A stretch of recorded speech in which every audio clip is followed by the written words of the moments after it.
Tigers baseball on Fox Sports Detroit is presented by Bell Tire.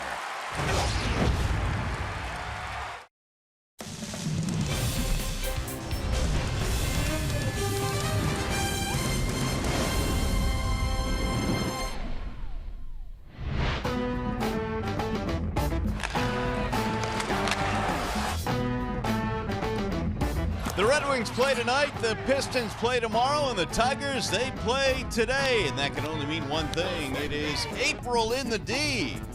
As we welcome into Comerica Park here this afternoon, it's a chilly afternoon here in downtown Detroit. Game 2 of this series featuring the Detroit Tigers and the Kansas City Royals.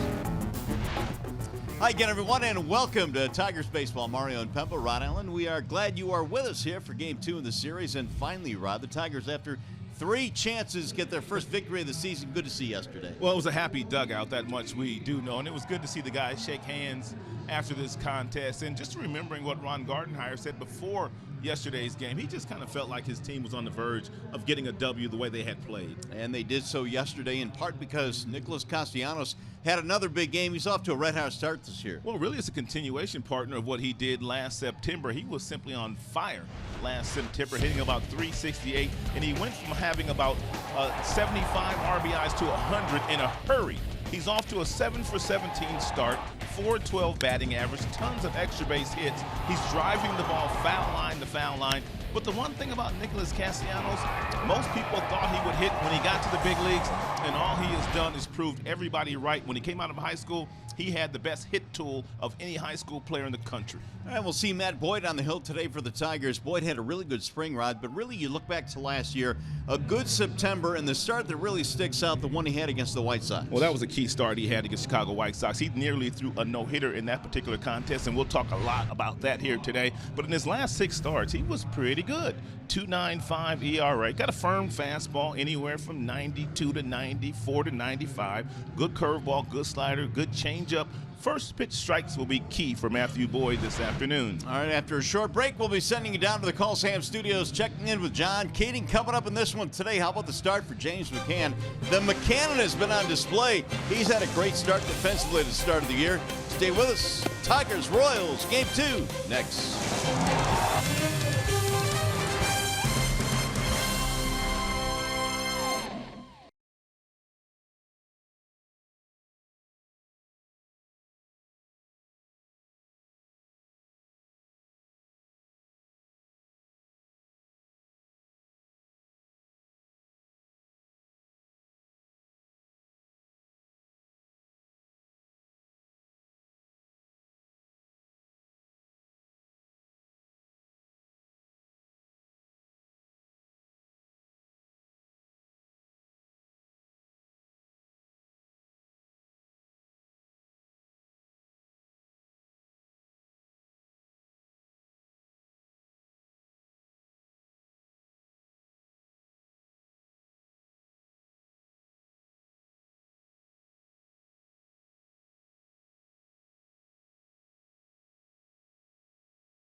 Bank. Raise your expectations of what a bank can be. Come to Comerica.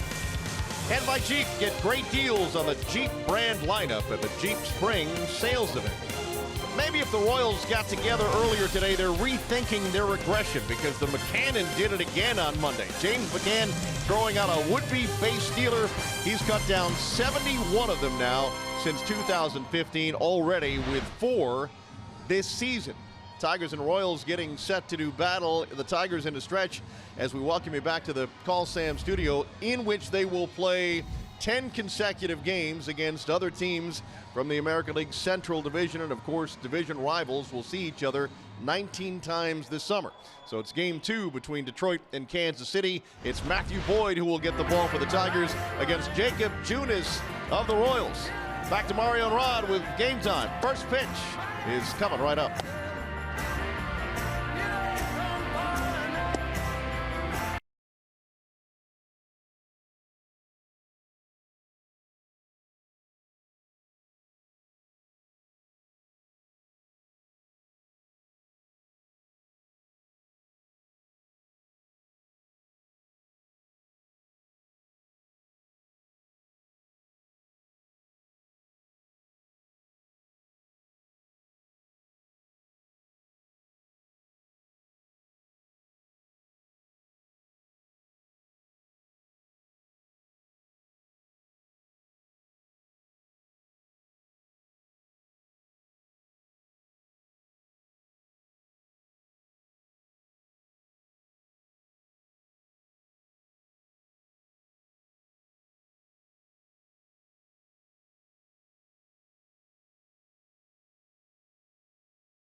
Get you ready for baseball today. The Tigers and the Kansas City Royals. And Matthew Boyd on the hill today for the Tigers. Presented by Family Heating, Cooling, and Electrical. And Matthew Boyd had an outstanding spring training, 4-0 with a 3.42 earned run average, and basically earned his spot in the starting rotation. Overall in 25 starts last year, 6-11. He's got a fastball, 93, 94, good curveball, good changeup, and also real good slider coming out of the left hand of Matthew Boyd. Here is the starting lineup the Royals will throw at him today, presented by the Metro Detroit Chevy dealers. For KC, John Jay will lead off, but he's the DH today. Whit Merrifield at second. followed by Moustakas and Chesler Cuthbert. Paulo Orlando in center field, Soler in right, and a bottom three of Gordon Escobar and Cam Gallagher. And defensively, the Tigers will line up this way behind Matthew Boyd, left to right. You've got Matuk, you've got Martin, and you've got the hot-hitting Nicholas Castellanos. In right field, third to first reads Candelario. Iglesias back in there after an afternoon off yesterday. Machado at second, Miggy over at first, and James McCann, who's caught 4 of the first 5 games of the season. So here come the Royals now as we go to the top of the first to start this thing off. The Royals in search of their first victory of the season. They have started the year 0-3. The Tigers 1-3. And Miggy, despite the cool temps, smiling already for this one. That's a good sign. Anytime the big fella has a smile on his face. John Jay will lead things off for the Royals. Matt Boyd goes to the windup, and here we go. First one home is a strike called on Jay. 0 for 3 in the opener yesterday with a walk. Signed as a free agent in March by the Royals. And he'll line one to right field. Castellanos comes in to make the play. It was a little bit tricky. One gone. And ball hit directly on the line and hit sharply right at Nicholas Castellanos. He got a good jump on it. Came in and grabbed it before it hit the grass. Ball had some top spin on it. One gone now for Whit Merrifield. Game time temp is hovering around 40 degrees today, and there is some rain in the area. They are predicting a little bit later on. Hopefully we can get this one in. That would be nice. Tigers have one more tomorrow, and then they're off to Chicago, and you can tell the folks are all bundled up today, to be sure. There's a strike called on Merrifield. There you go, 40 degrees, our game time temp, 79% humidity. With rain a possibility later today. That is whistled to right field foul, just a couple of feet foul. 1-2 on Merrifield. Whit was 1 for 4 in the opener yesterday. This is his first opening day assignment with a major league club.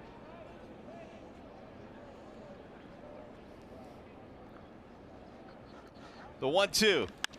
Again to right field, chasing Castellanos back. Nick going to the warning track to haul this one in. 2 gone.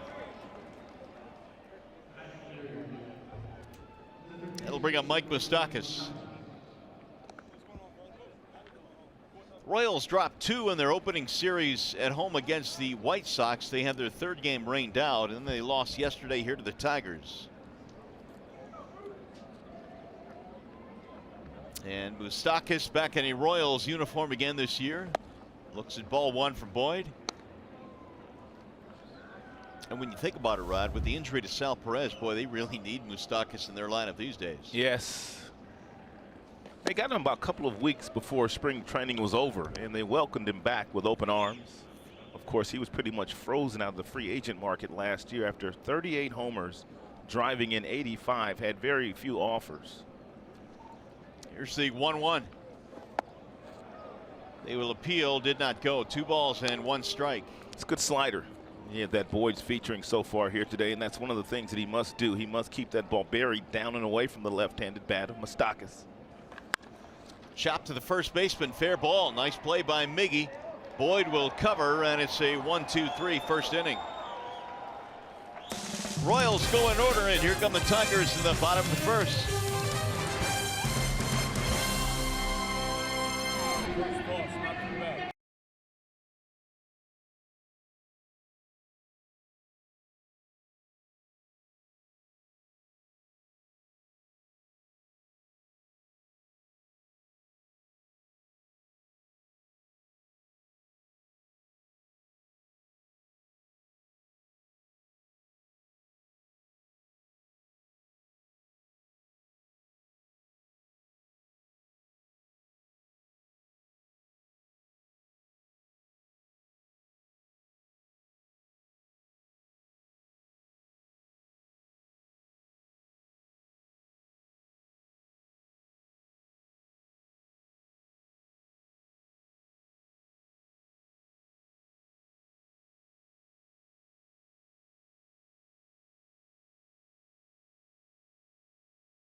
presented by the Southeast Michigan Ford dealers. It'll be Leonis Martin, Jamer Candelario, and Miguel Cabrera in the top 3 spots. Castellanos cleaning up, then Vmart and McCann. A bottom 3 of Matuk, Iglesias, and Dixon Machado. Here is Martin to get things started for the Tigers, off to a .231 start offensively. Facing Jacob Junis. First one home is a strike called on Martin. Martin had a good day yesterday, a couple of singles. He also walked, he scored a run. That's exactly what you want your leadoff hitter to accomplish on any game. In there, a strike called 0-2 on Martin. He does bring that element of power as well to the leadoff slot, along with some really good speed. Ron Gardenhire fired up about his first victory as a Tiger skipper yesterday. The 0-2 is swung on and missed, and Junis made quick work of him. One gone. Here are the particulars on Jacob Junis, presented by MGM Grand Detroit. That's one thing they say about Junis. Even though he was a rookie last year, he went 9-3, but they say he pitches like a 10-year veteran. He was outstanding in spring training as well in the Cactus League, 2-0 with an outstanding ERA. So he basically earned his spot in the rotation once again. A 29th round draft choice. Junis was one of those guys who was an outstanding high school basketball and baseball player. As Candelario takes ball 1. If you're the Tigers, you want to stay away from him getting 2 strikes on you. Boy, he's got a real good slider. The 1-0 pitch. Chopped to the right side, right at the first baseman Cuthbert. And 2 up, 2 down. And defensively behind Junis this afternoon reads Gordon, 5-time Gold Glove Award winner, outstanding left fielder, probably the best in the game. Orlando back in center field. Solar, he is in right field. Moustakas, Escobar, Merrifield are in the infield, along with Chester Cuthbert, and Gallagher is a catcher. Here is Miguel Cabrera with the bases empty. And Junis rides one on the inside part of the plate for a strike. You talk about the Junis played some basketball and some baseball. I love those 2 sports stars in amateur sports. Really learned some different kind of motor skills if you're playing basketball and football and soccer, lacrosse. Any of those sports really help you out if you really ultimately want to be a baseball player. It all helps you out. Here's the 1-1 pitch. Junis was going to go play college baseball at North Carolina State, but the Royals' offer enticed him. It was a very beefy offer for a guy in the 29th round. And so he decided to get into the pro ranks. But he also was getting looks from D1 basketball programs as well. So this is not just a guy that was playing basketball on the side. He could have played Division I. He had some choices. Always good to have those. 3-1 to Miggy is a strike, 3-2. He was pitcher of the year last year in AAA, and he only had 12 starts for the Storm Chasers. He was 3-5 with a 2.92 ERA, but yet he was the pitcher of the year. Now the full count pitch. Bouncing ball to short. Escobar with the hop. And Cabrera is on number 3. Tigers go in order, and we go to the second.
The backyard, your stadium is where you make it with T-Mobile.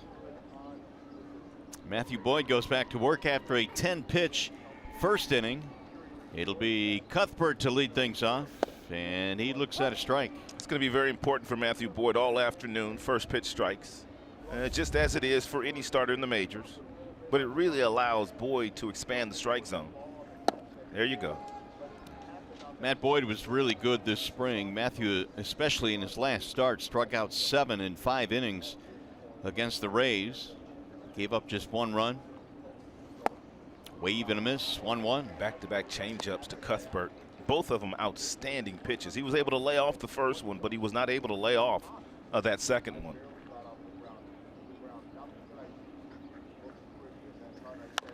Cuthbert loops one fair just over the head of Miguel Cabrera, taking a wide turn. He's going to go for 2.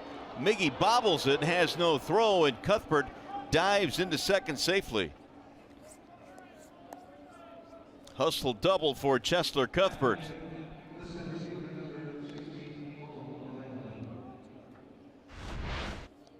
And ball cued right off the end of the bat by Cuthbert, right over the head of Miguel Cabrera. He was going to get 2 anyway. He threw him 3 straight breaking balls, and he had him fooled and out in front, but Cuthbert still able to get just a piece of that, good for a double. A bloop double, and here is Paulo Orlando. 1 for 4 yesterday, an infield base hit for Orlando, who has that blazing speed. That's what we'll see Boyd do a little bit of today as well, especially against the right-handed batters. 91 to 94, he will knock you off the plate, and every now and then he will go inside on that corner to try to get a called strike. The 1-0. The last thing hitters want to happen today is to get jammed. And therefore, you got a lot of guys that will be cheating with that front shoulder, trying to get out in front with that bat out in front of home plate, and sometimes that just opens up the outside corner for a guy that has real good secondary stuff like Matthew Boyd.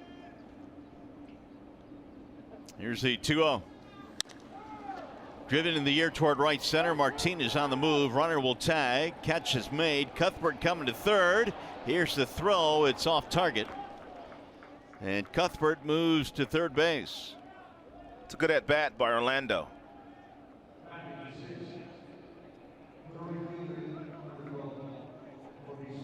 It'll bring up Soler trying to drive in the game's first run. See how the Tigers want to play the infield in here. It's still very early, but it's one of those days where the temperatures are really cold. You don't know how good the offense will be, and they're going to play him in.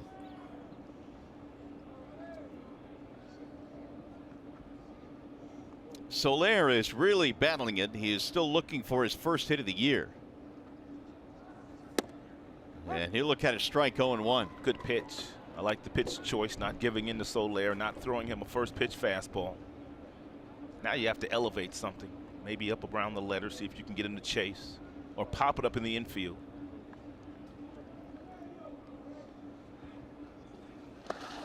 Good stop by McCann, who had to skid to his left.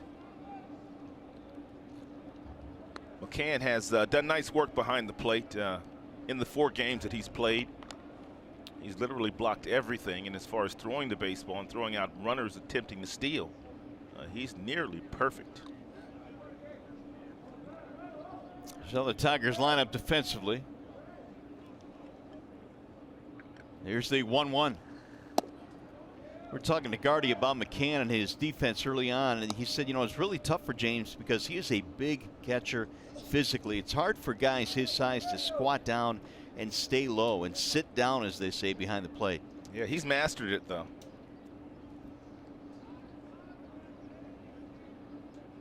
Here's the 2-1. Now, Gardenhire back in his Minnesota days had Joe Mauer, who was also a big catcher, but they had different body types. Mauer was more slender and a little bit more flexible, and he said Joe would get down there no problem. Well, Mauer was an outstanding athlete when he came out of high school. He was Gatorade High School Football Player of the Year and Baseball Player of the Year, so he was quite the athlete. 2-2 on Soler. High ball 3. the Kansas City Royals have a big body catcher as well. Perez, their yeah. everyday catcher. He's on the disabled list as we speak for 4 to 6 weeks, but he's also a real big guy. 3-2. And the air toward left on the line, and it's going to be caught on the run by Matuk. It'll get the run in. Soler gets it done as Cuthbert comes around to score. It's 1-0 KC. It's a pretty good at bat by Soler. He was kind of fooled and out in front, but still his arms are long. He was able to reach out and hit that ball deep enough into the outfield, and for Cuthbert to come home and score without a play.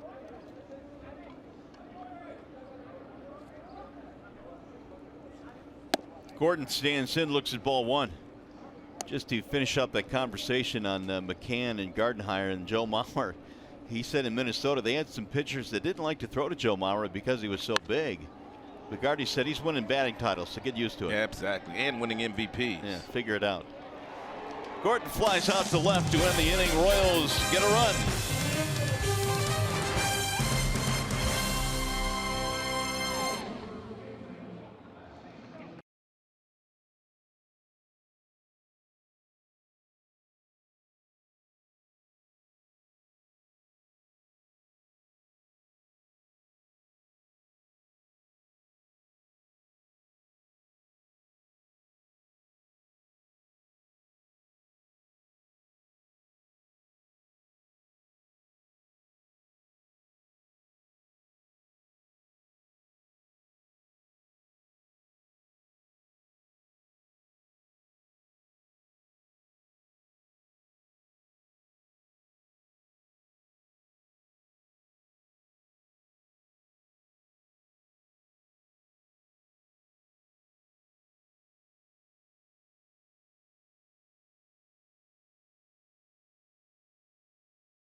Your own power, and speaking of power, and the power of Nicholas Castellanos has been on display.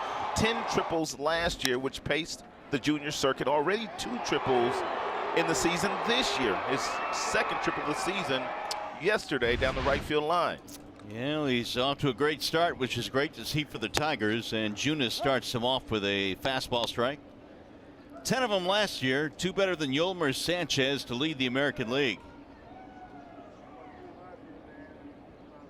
Nick has settled into the cleanup spot in the Tigers lineup, and there were times where with Brad Ausmus he would struggle, and I think a lot of that had to do with Ausmus maybe taking him out of the game defensively at third base early on in his career, and he went through a couple of stretches where Brad would sit him down for a while to kind of get him straightened out. That's a great point, because Ron Gardenhire said that that's not what he's going to do to Nicholas Castellanos this year. Even though he might have some guys that are on his bench that might be better defenders with better arms, he is not going to take Nicholas Castellanos out of games for a defensive replacement, because he feels like, just what you said, that can affect young players. Flared to right field, and it's going to slice foul out of the reach of Soler. And Nick admitted as much, that in games where the Tigers were winning by 5 or 6 runs in the 8th or 9th inning, he just felt like there was no reason for him to come out of the games. But, you know, Brad Ausmus was the manager. Well, and as you can attest to, Rod, confidence is such a huge part of this game. And Nicholas has a whole lot of that right now. He sure does. Meanwhile, this Junis guy, man, he just attacks the strike zone. This is a slider count for him. And he's got a really good slider, and he's fearless with it. That one is pounded back out of play. Tried to play games there with Castellanos. The Tigers know what he likes to do in 1-2 counts, 2-2 counts. Pretty much 60% of the time it's going to be a breaking pitch. So that time he tried to fool Nicholas Castellanos by going with a fastball. Nicholas able to get a piece of it to spoil the good strike. .412 batting average for Nicholas to start the year. Is that good? That is awfully good. The 1-2. There's that slider. Now that slider is a pitch that in the minor leagues, many say turned things around for Junis. Once he concentrated on getting that slider. Now Vance Wilson was his manager. He's the bullpen coach here with the Royals. He skippered him in the minor leagues, and they had a heart-to-heart with him one day about getting things figured out. They started tinkering with the slider and got him to the big leagues. Ooh, swing and a miss. Junis has his second strikeout of the game. Looking for 3 homers today for the Tigers, and if they combine for 3 or more, bring a copy of the box score to a participating Arby's location tomorrow, and you will get yourself a free small order of curly fries. Here's Victor. Martinez, slow start his first couple of games, but boy, he came around yesterday, didn't he? Had a couple of knocks yesterday, drove in 3. He doubled, single. Good day for Victor. That's foul back out of play 0-1. Victor came into the season a .298 career hitter as a switch hitter. And batting over 300 right-handed, just a shade under 300 batting left-handed. But that's remarkable for a guy that's been in the movies as long as he has, the big leagues. 12 years, career 300 hitter. Got himself another knock, it appears.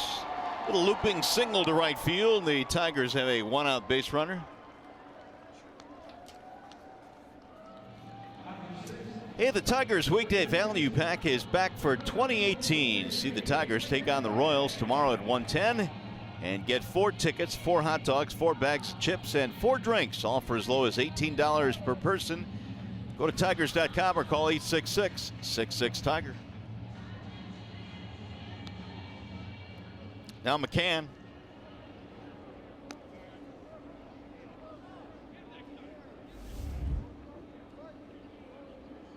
Mac batting .308 in the brand new season. He's got 4 RBIs. Had a big hit in the 9th inning on opening day against the Pirates. Popped him up. Foul ground first base side. Cuthbert. 1 pitch and McCann retired. 2 gone now for Matuk.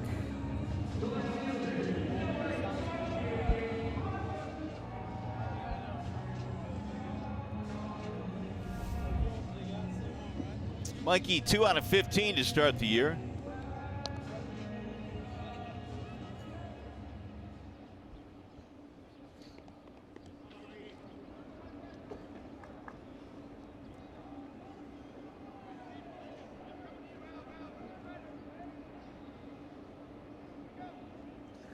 And Junis missing outside 1-0. Junis has such a good breaking ball that he's not afraid to throw the breaking ball in fastball counts. And you're starting to get a lot more pitching coaches preaching to their starting pitchers, why give in with that fastball when you have such a good breaking ball? Go ahead and throw something off speed to get yourself back in the count. Junis 25 years old. Rod talked about his numbers last year in AAA, and then all he did was go 9-3 as a rookie last year in the big leagues. Those 9 wins, second among AL rookies last year.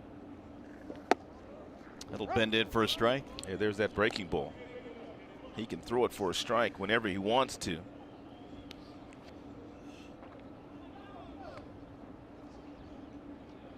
Here it comes again. In the air to shallow center field. Who's going to get there? It'll be the second baseman, Merrifield. A nice running play. Nice play by Whit. And that'll end it for the Tigers. No runs, a hit, 1 man left, and a fine defensive play by Whit.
In the third, it'll be Escobar, Gallagher, and Jay facing Matthew Boyd, who gave up a bloop double, and later in the inning, a sac fly to give the Royals a run.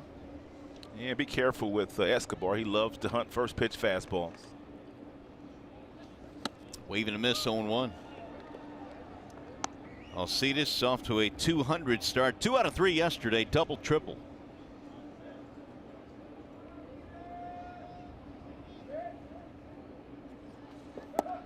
It'll dart low and inside. 1 ball and 1 strike.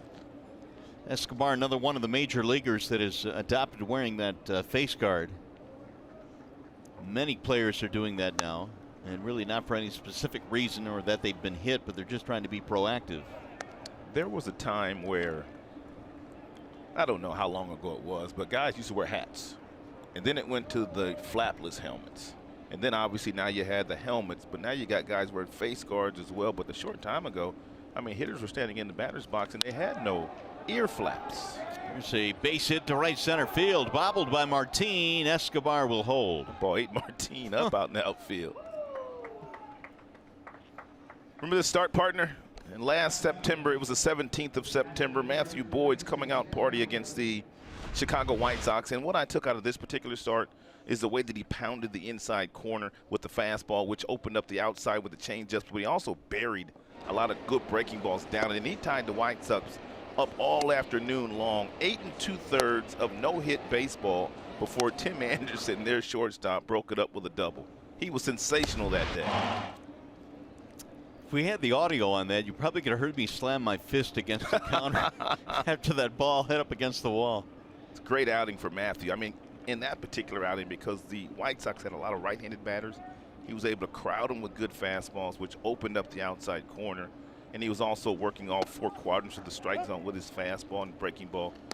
He had a day to remember. So how does Boyd harness that and make this 2018 season one that he takes the giant leap? Well, he knows that he can pitch at this level. I think sometimes it takes pitchers, especially young starting pitchers, to realize that as good as they've been in the minor leagues, some of them could be that good up here, but sometimes it's the confidence that doesn't come with you from the minors to the majors. But once you capture that, you can go on to be a really good quality big league pitcher. Boyd has the stuff to be a quality big league pitcher.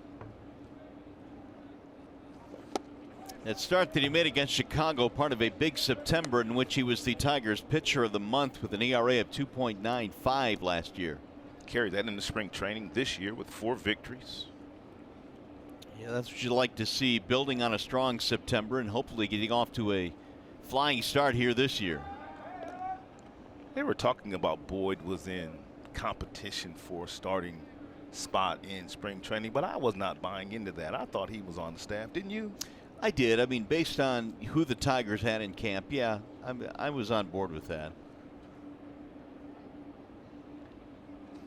You know, I think competition is a word that, you know, many like to use because there's nothing like competition to motivate people. You know, I just love the way that Ron Gardenhire told certain young players that they were going to make the team. Some he told 3 weeks before camp was out. Some he told 2 weeks before. Some he told a week out. And the reason why managers do that is they want certain guys to just relax. Drill to center field. Martinez on the run. Escobar went back to tag, but he'll get back to first base. One gone. And I'll give you an example. Buck Farmer. He told Buck Farmer about 2 weeks before camp ended, you know, you're going to be in the bullpen. And that allowed Buck Farmer to go out and just relax the remainder of spring training and kind of work on his stuff. So I just thought it was a nice strategy by Ron Gardner, how he told some of the younger players when they were going to make the 25-man roster. Here's John Jay now. He'll stand in with 1 out.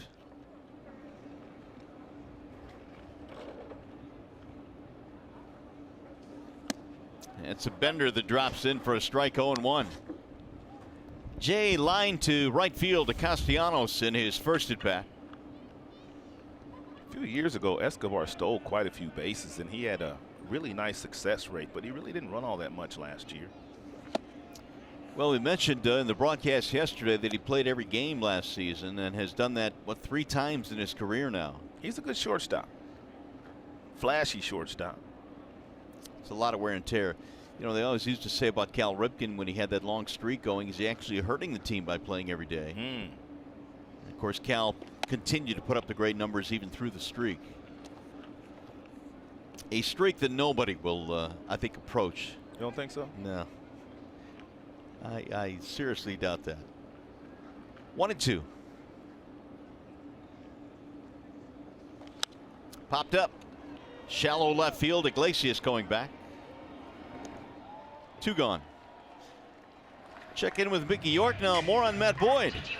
Yeah, Mario, in speaking with Ron Gardenhire this morning, he said one of the things, a couple of things that they worked on with Matthew Boyd and Chris Bosio this spring was to try to build everything off of his fastball, establish that first and work from there, which is typical for most pitchers. But they also really wanted him to concentrate on his pace, the way in which he works this season. He said, as the game goes on, that'll decide which is the best pitch to throw, what's working for you best that day. But that's going to be the base for you right now, your fastball and working on pace. And you combine that with kind of a renewed sense of attitude, and I think we all agree, since that performance on September 17th, he's been a much different pitcher.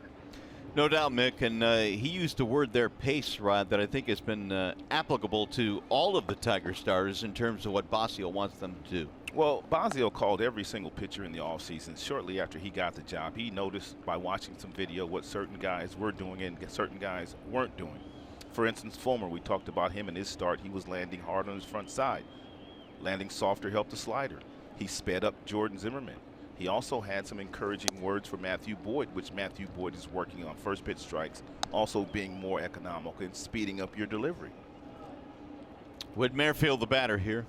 I just wonder if some guys are used to working slowly, if you can make them speed up and then have them continue to be successful. Well, I think the guys that are accustomed to working a little bit slower, it's okay to speed them up when there's nobody on base, but you want them to be comfortable when there's runners on base. You don't want them to feel rushed. Low and away. Whit Merrifield might just have the green light here, so if you're Boyd, you got to throw a strike, obviously, but throw him a quality strike. Whit Merrifield wore out Tiger pitching last year. He also wore out pitchers in spring camp this year. 417 for Merrifield in spring training. Led all of spring camp with 24 hits. And he'll take a strike. Tried to coax a walk out of Phil Cuzzy, who said, no, sir.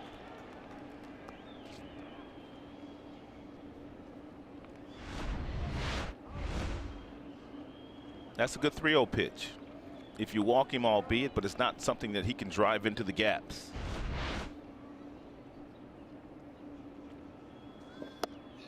In there, a strike called on the inside part of the plate, 3-2.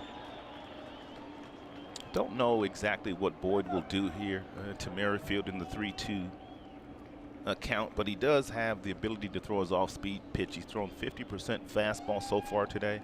The other 50%, you could mix it up between the slider, the curve, and the changeup. He hasn't gotten into any patterns so far this afternoon, which is very important for a pitcher.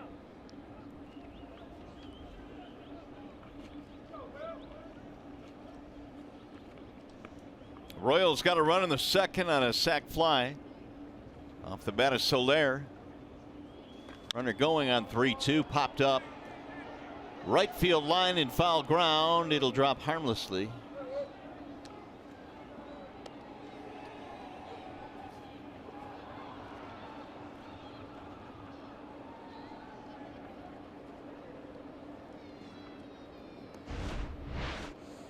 And pitch usage last season for Matthew Boyd, there you have it. 50% with the heater, 18% with the curveball. Batters hit less than 200 against that curveball. He likes the slider, and he also loves the changeup. Doesn't throw many changeups to left-handers.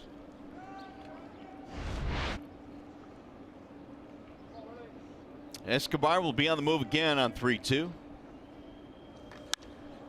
In the air to center field. Martine's been busy. This one's taking him back to the gap in right center, and he'll run it down to end the inning. No runs, a leadoff single. We go to the bottom of the third.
Pitch by pitch, Jacob Junis has been pretty good through the first couple of frames. He's kept the ball out of the middle of the strike zone. He's changed some eye levels with the fastball. For the most part, he's worked south of the knees, and the Tigers really haven't been able to barrel him up really good yet. Victor Martinez with the only base hit so far against Junis.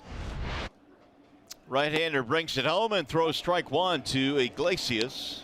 Jose getting things started here in the third. It'll be Iglesias, Machado, and then Leonis Martin. Iggy pops it in the air, shallow center field. Orlando calling and catching, one gone. 27 total pitches thrown by Junis so far this afternoon, and every last one of them either the fastball or the slider. Jacob, 25 years old. Doesn't walk many either. He's less than 2 walks per 9 innings, or was last year in the major leagues. Here's Machado. Ball one inside of Dixon. Dixon has had a few big hits already this season, and Rod, I think he's looking a lot better than I think many anticipated at the major league level. You know, sometimes guys get labeled all field no hit, and you know, they kind of have to dig their way out of that. I think Brad used him very well last year. They carried him on the 25-man roster, even though he was not going to get a lot of playing time. And when he did play, he did very well, and Brad got him reps at third. He got him reps at short and second, and because of that, I think he came into spring training with a lot of confidence, and that's carried over into the regular season. Here's the 2-1. 3-1. He's a shortstop by trade, but obviously that spot being occupied by Jose Iglesias. But Machado learned a lot about second base by watching and talking to Ian Kinsler last year. And he lost him. Ball 4. Junis walks the number 9 hitter.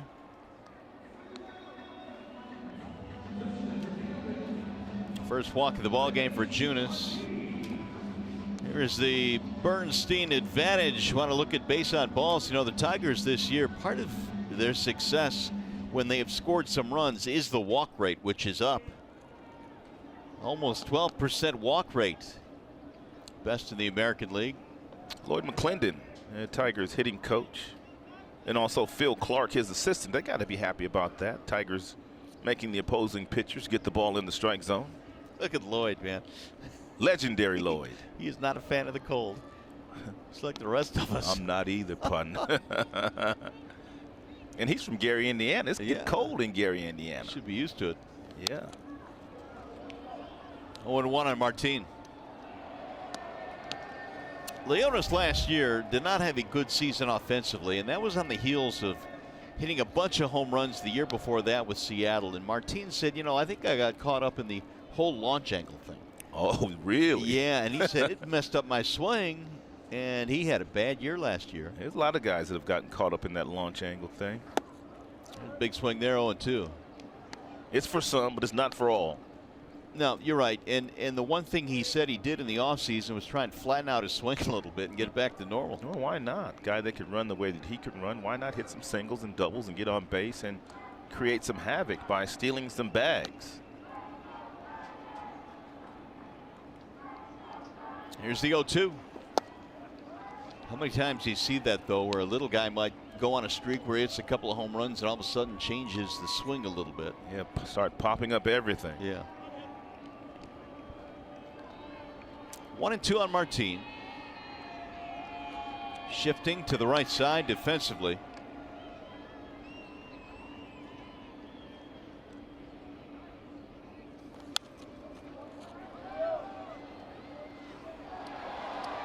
Junis surrendered a single in the first and now a walk here in the third.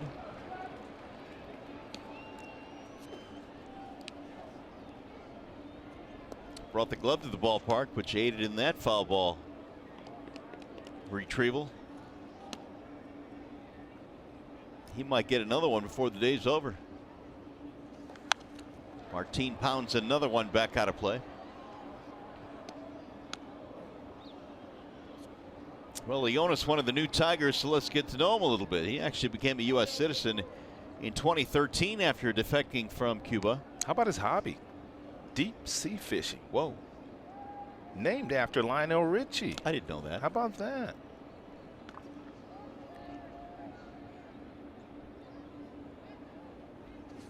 Swing and a miss, and Martine fans for the second time today. Let's check in with Mickey York. Hey, Mario, I think the beef between the Tigers and Major League Baseball over that overturned call at home plate on opening day is over with, but I can't say that for certainty. Yesterday, Ron Gardenhire said the Tigers had spoken with Major League Baseball, and they confirmed the Tigers' stance that there wasn't enough conclusive evidence to overturn that call. Well, then later on, yesterday evening around 6 o'clock, Major League Baseball replied to Gardenhire's reply by saying, no, we told the Tigers that our replay official acted accordingly and there was sufficient evidence to show that Castellanos had been tagged out on the arm.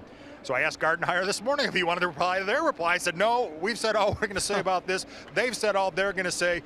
We're just going to move on. So I think at this point, it's safe to say we can just agree to disagree. I think, Mickey, that is the best tack to take. And I think when you walked into the office today, you probably were expecting that answer, weren't you? Yeah, I didn't expect he was going to say anything more about it. But Yeah. after what Major League Baseball had to say last night, you had to at least broach the subject with him. But they've had their say. Major League Baseball's had their say. And on we play. Speaking of playing, the nice April mist we were just experiencing a moment ago is turned into firmer raindrops, I can report, from down here on the concourse. Do you have an umbrella? No, and I'm going to seek cover right now. No, we want to keep it a little longer, Mick. It takes a long time to work on this hair. Are you kidding me? What's your opinion on the Central Division? All right, thanks, Mick. There's a strike call now on Candelario. Tigers batting here in the third. Here comes the rain gear now as the mist and, as Mickey said, light drizzle starting to fall. Well, we were expecting some rain right around 2 p.m. today, and it's about 1:56. So that weather report was pretty good this afternoon. This kind of rain is something that, you know, wouldn't hamper the game or stop the game. The heavy stuff's coming much later this afternoon, or so we hope. 2-2.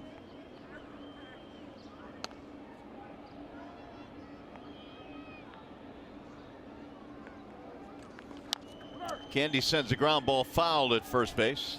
I've been impressed, Mario, with not only the Tigers but also the Pirates and now the Royals. You haven't heard one player complain about the weather.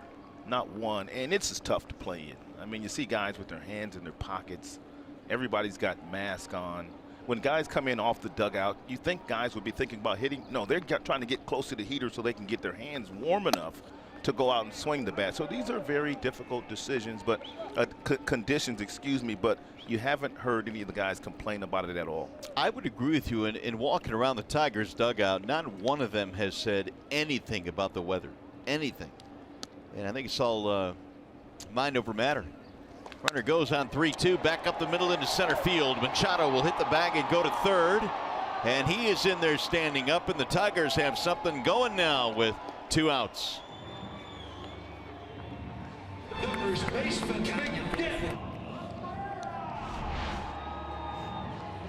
Yeah, it's a pretty nice swing here by Jamer. Hit that ball right off the end of the bat, and you know he's feeling it in his hands right now, but he'll take that knock for those bees in his hand right now.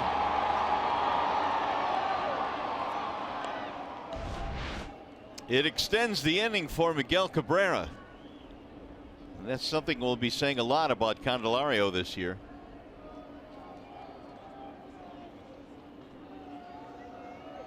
Bounced out his first time up. Chance to tie this one up, and a strike called on Cabrera.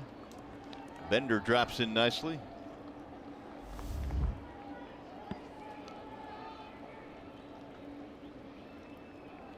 Miggy had an RBI in yesterday's opener.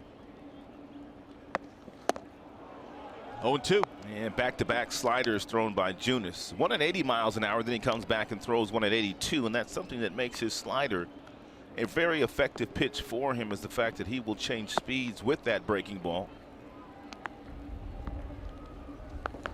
Got him, strike 3, and Cabrera caught in the inside part of the plate. He carved him up with 3 of them. 4 strikeouts for Junis. Tigers strand 2.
America, 1-0 in favor of the Royals. Chevy's most dependable player is James McCann. 4 runners caught so far this year trying to steal, 71 since the 2015 season, and that's second only to Jonathan Lucroy. That's how good McCann has been at gunning down runners. So as we go to the 4th, it'll be Mike Moustakas leading it off for the Royals. And Moustakas bounced out his first time up.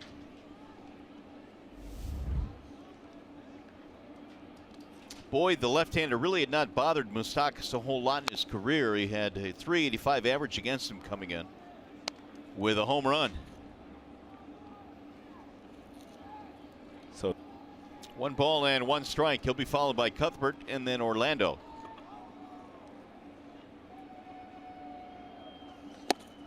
One and 2. Wasn't until March 10th that Moustakas was finally signed. Ooh, that one just missed, and Boyd thought he had strike 3, was walking off the mound.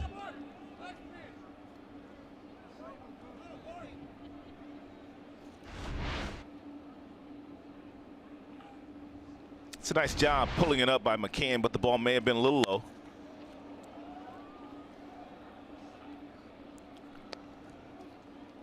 .50 now for Matthew Boyd. Quite a few strikes. He's missed the strike zone with 18 pitches. Some of those, of course, by design.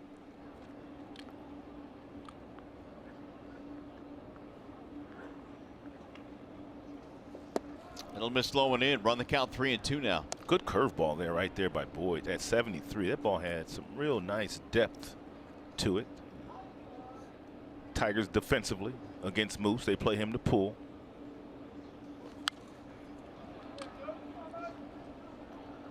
What did you make of the Royals last year deciding to go for it as opposed to maybe trading some of their key pieces and starting to rebuild a little bit earlier? I thought they made the right decision. I thought Dayton Moore made the right decision, and I know Ned Yost appreciated the fact that that group had been together a long time, and to break that group up because you were in fear of losing 1 or 2 of the free agents, which you knew you were going to do. I just felt like they stayed the course, went for it, and they'll just deal with what they had to deal with. How about you? I agree with you. I think if you have a chance to win, you've got to take that chance. I know you always want to keep one eye on the future. Here are some of the notable offseason departures. Hosmer and Kane, of course, 2 of the big ones. Melky Cabrera. But yeah, I'm with you on that. I think if you have a chance to win, you got to win. And the Royals ended up, what, 80 and 82 last year. They were really good right at the trade deadline as well. I believe they were a couple games over 500, and that's one of the reasons why he did not trade away any of his valuable pieces. Cabrera will haul this one in, and Moustakas is out of there. Dayton Moore is an outstanding general manager, and the Atlanta Braves, they called the Kansas City Royals in the offseason. They wanted to talk to Dayton Moore about possibly coming back to their team where he basically started his career in Atlanta as a young executive. Cuthbert looks at ball 1. You know, it's funny how timing can make your decisions for you. When you look back at the Twins last year, they were not playing well at the deadline, and they traded away their closer. Right. And then all of a sudden they caught fire. Well, the players took it personal. Yeah. And they said as much.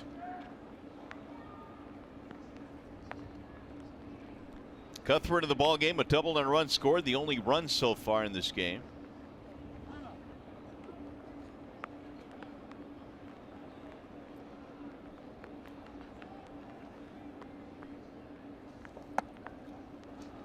Chesler has been pretty good in his career against left-handed pitching, nearly 290, and he's now 4 for 6 against Matthew Boyd. Got under this one and popped it straight up. Shallow center field. It's Martin. 2 gone.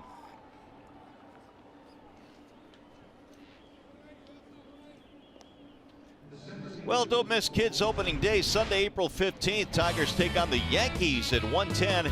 All kids 14 and under receive a free Paws growth chart. If you'd like tickets, go to Tigers.com or call 866-66-TIGER.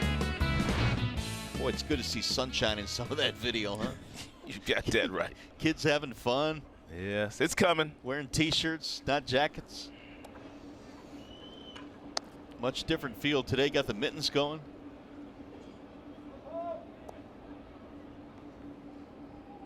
Paulo Orlando is the batter. He's hitting now with 2 outs, nobody on.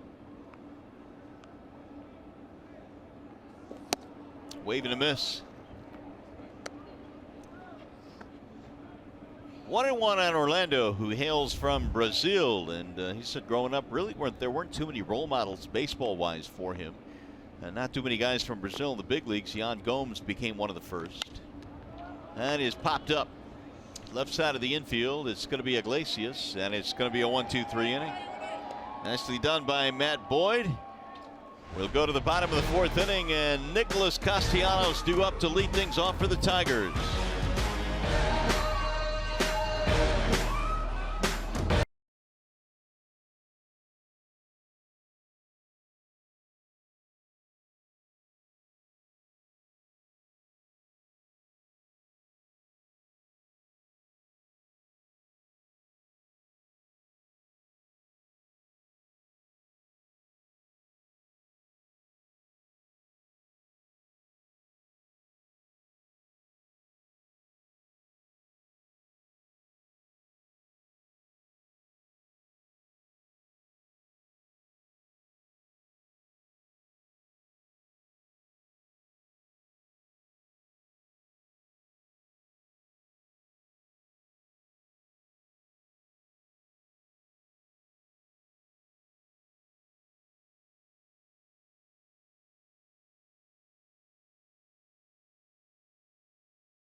Did you see this last night in Houston? The conclusion of the pregame ceremony celebrating the Astros 2017 World Championship. They couldn't get the cover down off the pennant celebrating their world title. And the players were trying not to laugh, kind of snickering behind their gloves. Those kinds of things happen, I guess. It really does. It's just unfortunate, but give the Houston Astros a lot of credit. They are the team to beat, Keith. And that is a beautiful thing. That's a beautiful sight right there. World Series champions.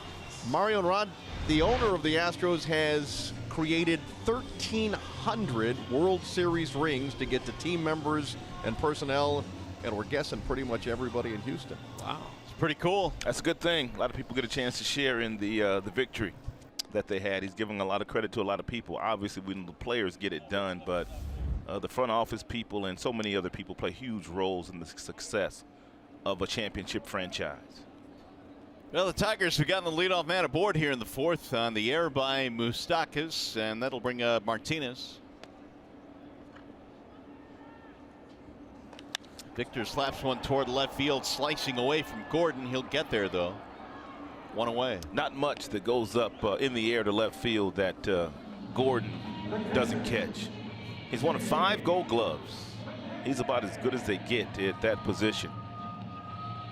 Really can't run on him either. 82 outfield assists since 2010 is tied for the most with Gerardo Parra. You know what really helps him is that he was a shortstop, then converted to a third baseman when he got to the big leagues, then moved to the outfield. So once he grabs that ground ball in the outfield, he's got great feet, and he's able to get rid of the ball in a hurry a lot faster than other outfielders, and that really helps him throw out base runners. He's outstanding at getting rid of the baseball. But it's his footwork that really helps him. McCann, you know, they talk about footwork when they talk about infield positions, but it's just as critical for the outfield. No doubt. And the fact that he played a lot of infield has really helped Gordon in developing into just a premier defender. They got to get that bat going for Gordon again, though. The 0-1. Mack looks at a ball outside, 1-1.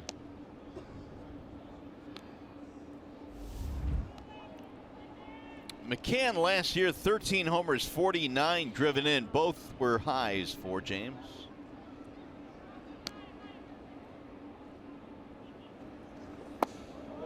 It'll bend low. Junis is 11-15 in first pitch strikes thrown so far this afternoon. And you talk to the Royals traveling party, they will tell you, even though he is in the second year of his big league career, he pitches like he's been around for 10 years. Nothing really rattles him on the mound. You can't tell whether he's losing or winning. That's a good two-seamer right there, 89.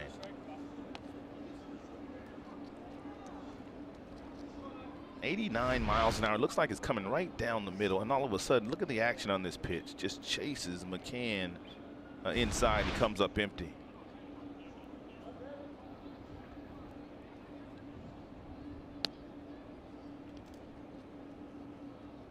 Here's the 2-2. Line drive, caught on a line there by Merrifield. They'll throw back and get a double play. That thing was scalded, headed to center field, and Whit Merrifield starts the 4-3 line double play. Dump break for McCann. Still 1-0 Royals.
Call of the game. Matthew Boyd has been able to carry out his pitching plan here today with perfection. Everything up at the top of the strike zone. He's gotten several of the Royals hitters to pop straight up or lazy fly balls into the outfield. As a matter of fact, 11 balls put in the air so far this afternoon by Matthew Boyd. They cannot barrel him up, at least not as of yet. He's done very well. Ground ball to third. Nice play by Candelario, and he'll throw him out by half a step. Nice play by Candy, one gone.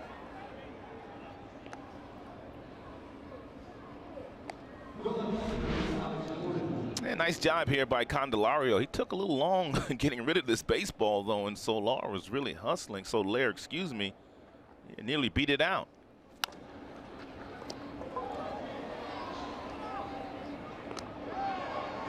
Jamer Candelario, part of the future here with the Tigers. Gordon showing bunt. He fly it out to left.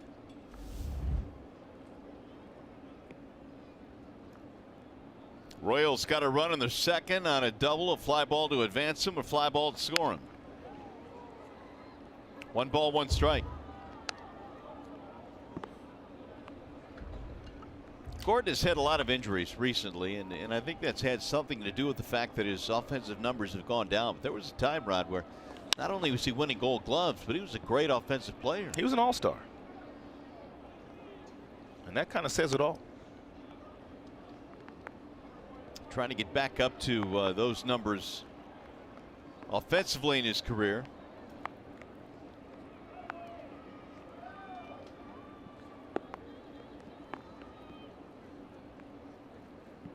Waiting on the 1-2.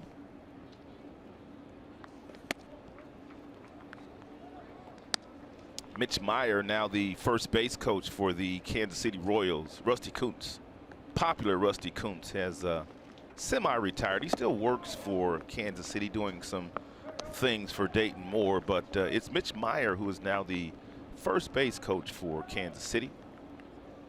I miss Rusty, man. He's one of the best people in all of baseball. Good guy. Flare to center field. There's Martin, who's handled a ton of them today, and there are 2 gone.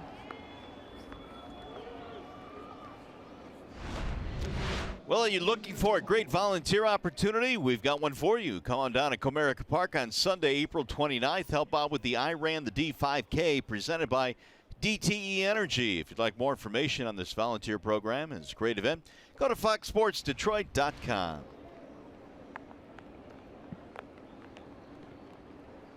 Two gone now for Escobar.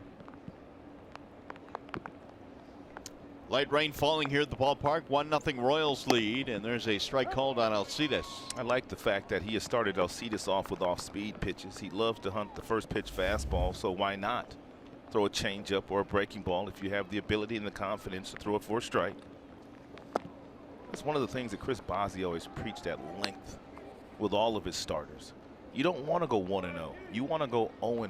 I mean, the batting average and the on-base percentage and the damage done in 1-0 counts is so much more severe than the counts of 0-1. You cannot argue those numbers. There's a swing and a miss. Escobar down on strikes. Matt Boyd has his first strikeout of the ball game, and it's a 1-2-3 fifth inning. Tigers baseball today presented by Bell Tire.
Brought to you by Bell Tire. For tires and auto service, everybody needs a Bell Tire guy.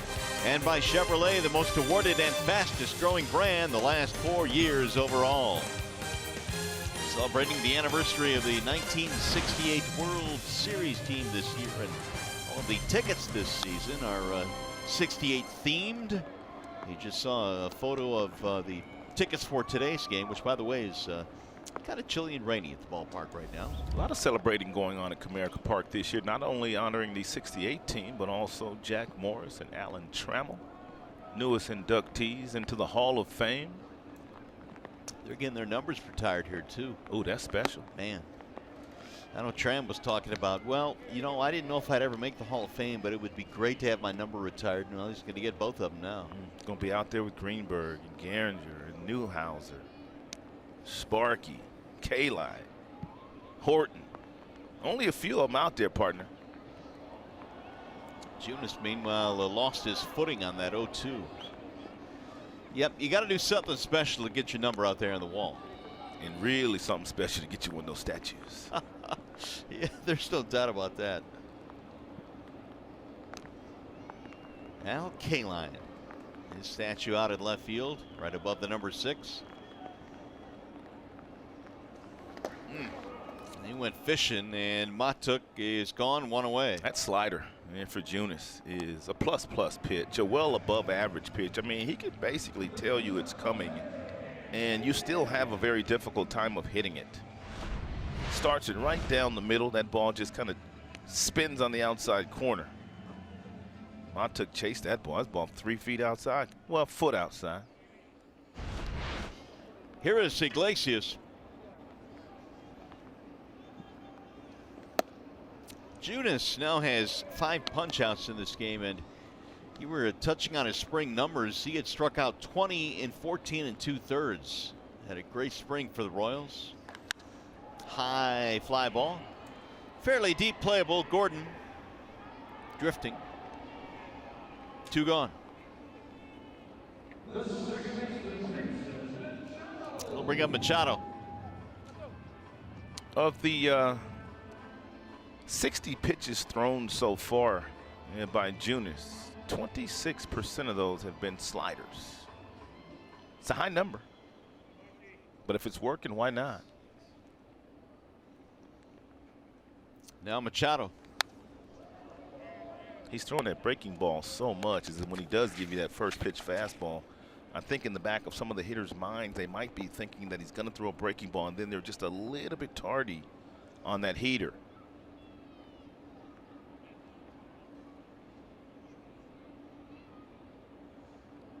Now Dixon steps out. You always wonder about the wear and tear that many sliders will have on your elbow. The 0-1 pitch. That'll slide low and away. That was a curveball there at 77 miles an hour. You can see the difference in break. You know, the slider more east to west, and the breaking ball more downward motion, more 12-6 action, more downward.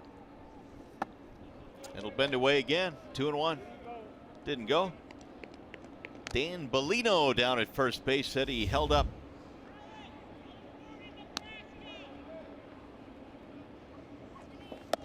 Inside. Machado walked in the 3rd. He is now up 3-1 in this count.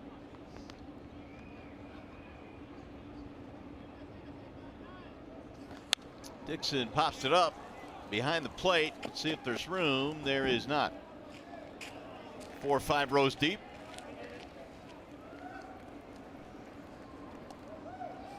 Top of the order on deck, Martin. Junis' pitch count has been in really great shape all day long. Lots of first pitch strikes, attacking the strike zone.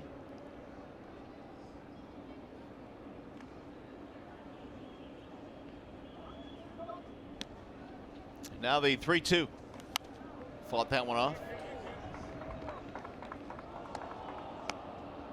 Junis last year in the months of August and September was really good. The last 2 months of the year, ERA of about 3.5, won 7 games down the stretch. Chopper to third base. Moustakas backs up. And Machado is out at first base. It'll be a 1-2-3 inning for Jacob Junis. 5 in the books as April in the D rolls on here in the Motor City.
Back in the second frame, that's when Cuthbert came home on a sac fly off the bat of Soler.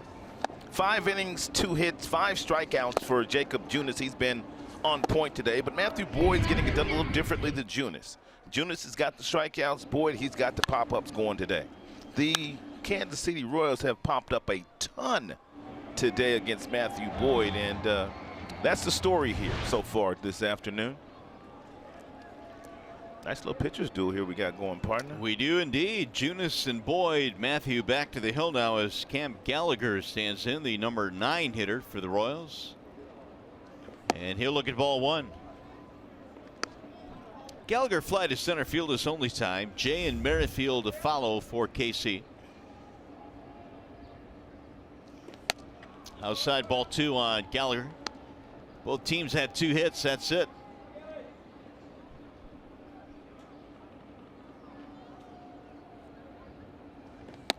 Gallagher was called up when Salvador Perez was placed on the disabled list.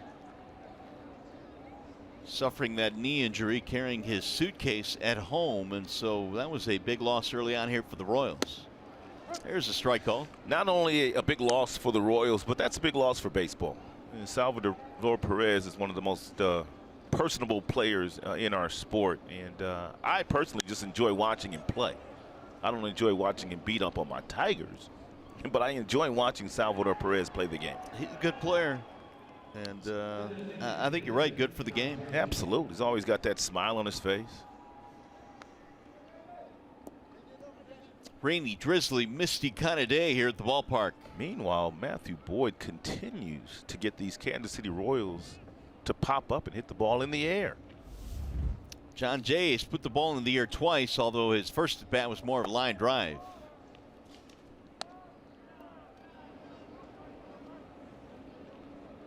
Oh for 2 for John Jay, former St. Louis Cardinal. Swing and a miss. Good breaking pitch there thrown by Boyd. Changing speeds with that breaking ball. That one at 79.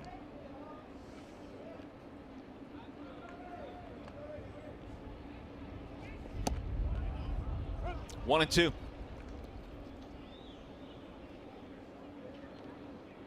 Jay has always been a solid major league hitter. 289 career in the big leagues.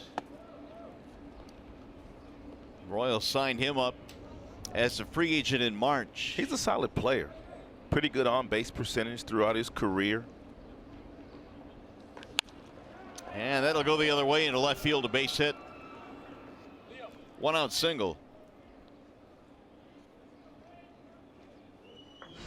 Pretty nice at bat here. Pretty nice swing by Jay, who chokes up just a hair on the bat with 2 strikes. Didn't want to pop up, therefore made sure he got on top of that baseball and lined that ball right down the line. Candelario at third was playing well off the line at third.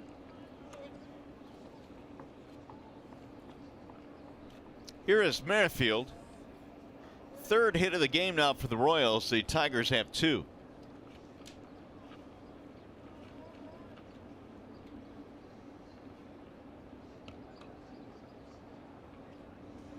Merrifield last year was on fire post All-Star break. He had more hits than anybody in the American League after the All-Star break. 94 last year.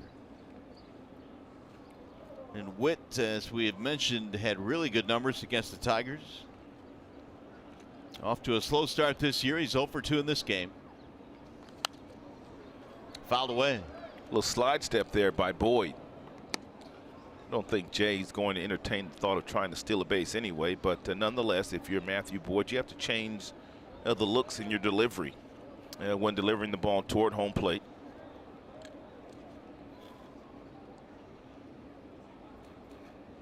Matthew looking for the ground ball with this 2-seam fastball right here.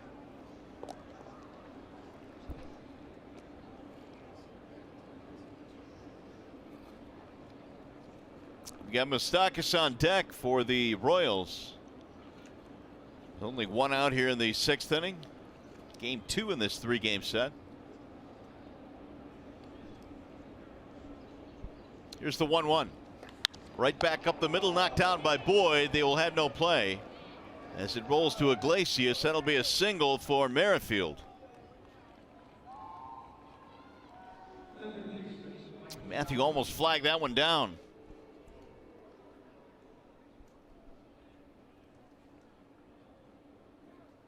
Take a look at a pitch-by-pitch here, how Matthew Boyd goes after Whit Merrifield, who torched Tigers pitching last year. Mario said, hottest hitter down the stretch in the American League. Goes up top with a two-seamer. Now he wants the ground ball, but he hits the ball right off the glove. I'm not so sure if Machado may not have been able to make this play on the ball up the middle had it not hit the glove of Boyd.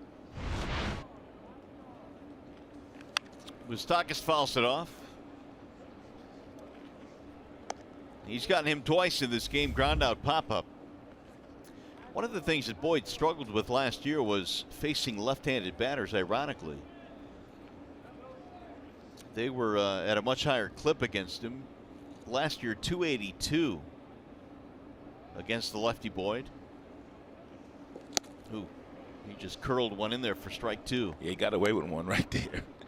Left it right up at the belt. And hanging breaking ball at 73. Moose's eyes got big, and he swung right through it, which is what happens when you get a hanging breaking ball most of the time. You don't want to throw that same pitch again.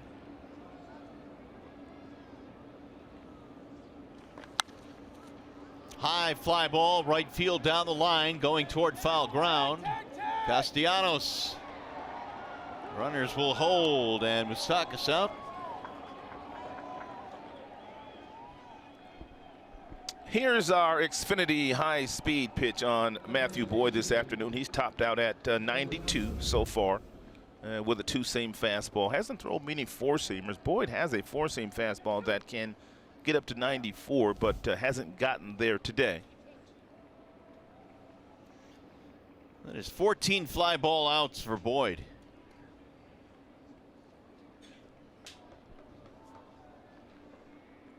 Comerica, not a bad ballpark. Get the fly ball outs.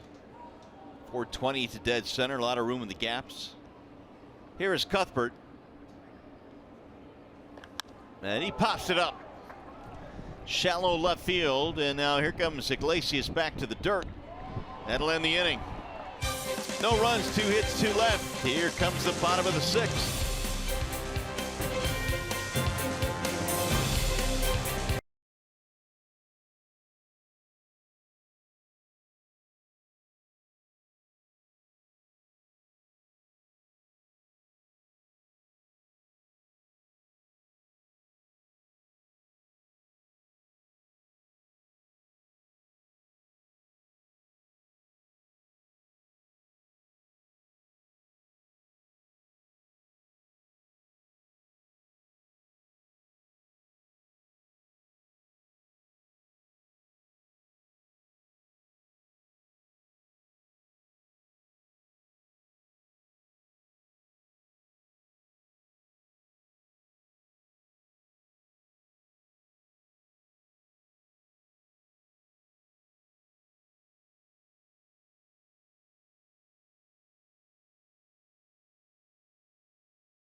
Not much stick picking to be done in Ram Pick the Stick. John and Simo back with you. But we can update where we stand, at least so far, at about the midway point of the game. And 2 of us have points. It's not Gibby. It's not Mickey. No. It's not Simo. John, it's not criminal Mario. What happened to James McCann? He scorched his ball to the shortstop, and it's a double play -2 for me. I'm not happy. You know it. I'm not. Mario, he threw things after the McCann man. double play. I mean, we're 5 games in, and Simo's 1 already point for line in mid-season drives. form. It's getting ugly, boys. It's getting real ugly. It's a long season. It's not like basketball and hockey where you only play 82 games, man. You can double it up here. It's going to be a long year. Especially, Rod, if Keating remains in first place. He's not going to stay in first place. Goodness, it'll be unbearable. The summer heat and Keating in first place. You know, said by someone who's in last place. Yeah, it's a long season. You can change overnight. We'll turn this right back around. Yeah, pipe down there. Martin pops it up. Left side of the infield for Escobar, and one gone. Menards brings you the big money encounter on Jacob Junis today, who's thrown 69 pitches, and 25% of those have been this slide piece. Some he's hung in the strike zone, some he's buried down and away. He's thrown them to the left-handers and the right-handers, but this pitch, by and large, has been his pitch of choice today, and the one that's really kept the Tigers hitters off balance. I mean, you can see he's changing all four, changing eye levels with the breaking pitch, throwing some high, throwing some low, some in, some out. It's been a good pitch. Candelario, the batter. Here is the usage on Junis. Yeah, not many curves today, and he hasn't used his changeup all that much. Alex Wilson is tuning in the Tigers' pen. Meanwhile, Cam Gallagher, the young catcher today, deserves some credit. He's handled him very nicely. The 0-2.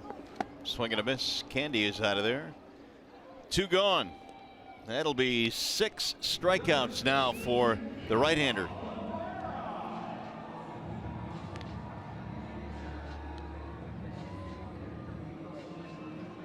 Good leadership skills here by the catcher. Take a look at him calling the breaking ball, tapping it, get it down, and that's exactly what Junis is able to do. That's good leadership right there. Here is Miguel. Bouncing ball to third right at Moustakas. And that's going to be an easy 1-2-3 inning for Jacob Junis. Tigers go in order, 6 in the books as we go to the 7th.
One nothing is our score as we go to the 7th inning now, and Matthew Boyd is done for the afternoon. And what a job he did, Rod. As you pointed out throughout the course of the game, 15 fly ball outs. Well, he attacked the Kansas City Royals, and he was able to carry out the game plan to perfection. They knew that they would chase upstairs, and the Royals chased upstairs all afternoon long to the tune of 15 lazy pop-ups or flyouts for Matthew Boyd.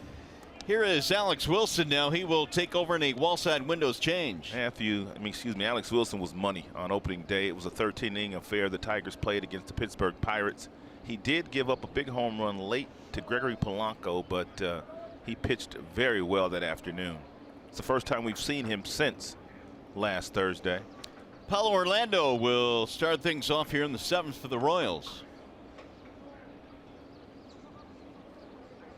Boyd hoping his teammates can get him some runs. There's a strike called. Actually, Boyd now will get a no decision now that I think about it with Willie in the game. But great start nonetheless. Orlando line out in a pop-up.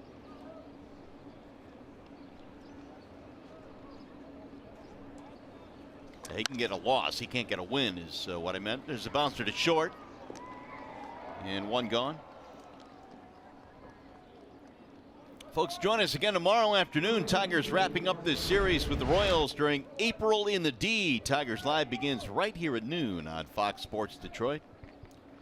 You know, I was thinking back to that effort that Willie had on opening day. You mentioned he gave up the home run to Polanco. He retired the first two batters in the 13th, and then he gave up two seeing-eyed singles. Right. So there was a little bit of bad luck involved there. And he fell behind Gregory Polanco 3 balls and no strikes. And Polanco had the green light on the 3-0 pitch and hit it over the out-of-town scoreboard for a 3-run homer. 1 ball and 1 strike. At 3 2/3, tying a career high for Wilson. On the outer edge, 1-2.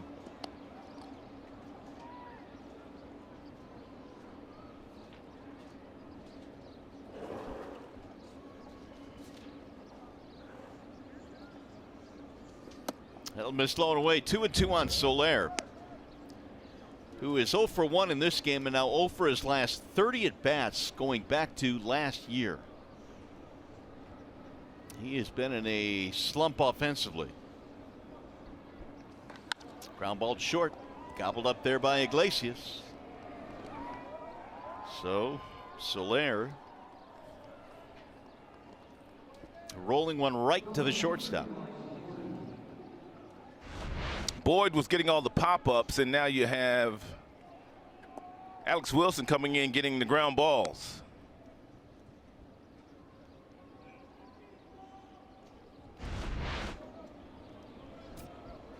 Two gone now for Gordon.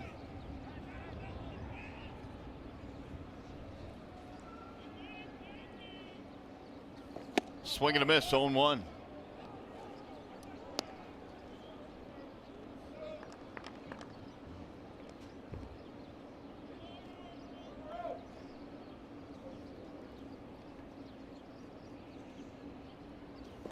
There have been only 6 hits in this game, 4 of them for the Royals, and only 2 for the Tigers against Junis.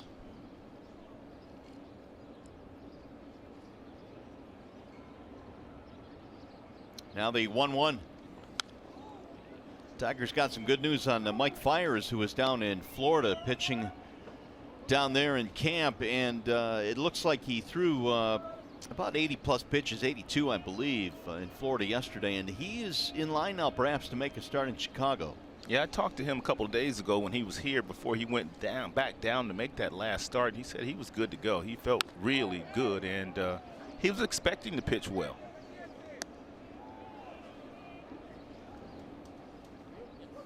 What to do on Gordon?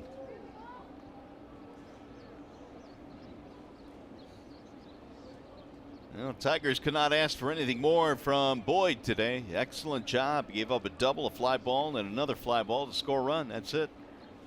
Swing and a miss. Gordon is out of there in a 1-2-3 inning for Alex Wilson. Coming up, the Consumers Energy 7th inning stretch.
Comerica Bank. Raise your expectations of what a bank can be when it's time. Come to Comerica.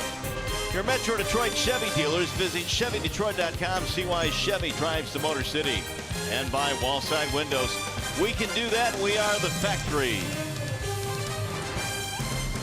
That kind of day right there here in downtown Detroit. Tigers and the Royals in game 2 in the series. And Jacob Junis still out there, and he has been chucking a pretty good one today.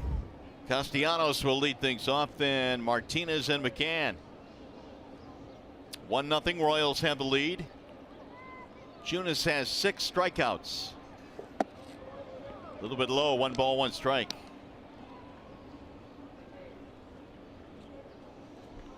Total of 6 hits in this game between the two teams. 5 of them have been singles and 1 double. Not a whole lot of offense today. Nick sends a ground ball to short. Escobar, 1 gone.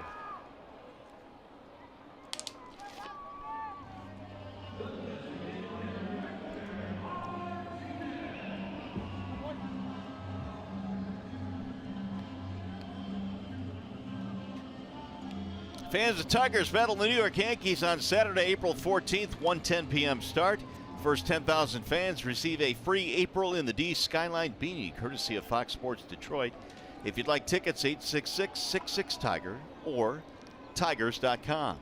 Those beanies, boy, they would come in handy today. Absolutely. And they may really the rest of the month. Who knows? Strike 1 on Victor.